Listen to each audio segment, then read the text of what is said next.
ഓം അമൃതേശ്വരേ നമഃ. ആരാണ് യഥാർത്ഥ ഭക്തൻ?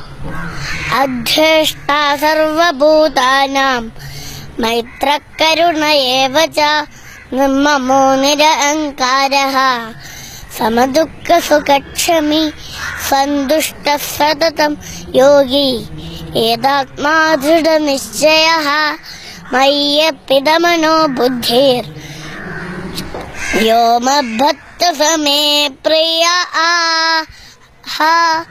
ഒരു പ്രാണിയെയും ദ്വേഷിക്കാതിരിക്കുക. എല്ലാവരോടും സ്നേഹവും ദയയും കാണിക്കുക. ഒന്നിലും തൻ്റെ തന്നെ സ്വാർത്ഥബുദ്ധി ഇല്ലാതിരിക്കുക. അഹങ്കാരം ഉപേക്ഷിക്കുക. സുഖദുഃഖങ്ങളെ ഒരുപോലെ കണക്കാക്കുക. ക്ഷമയെ വളർത്തിക്കൊണ്ടുവരിക. സദാ സന്തുഷ്ടിയും സമചിത്തതയും പാലിക്കുക. ആത്മസംയമനം പാലിക്കുക.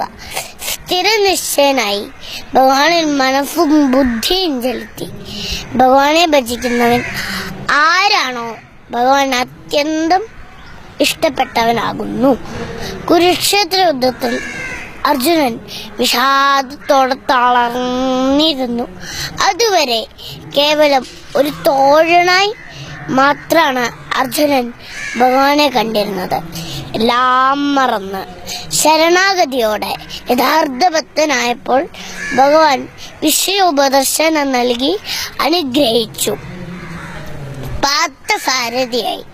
യഥാർത്ഥ ഭക്തന് ഭഗവാൻ എന്നും എപ്പോഴും ദാസനായിരിക്കും.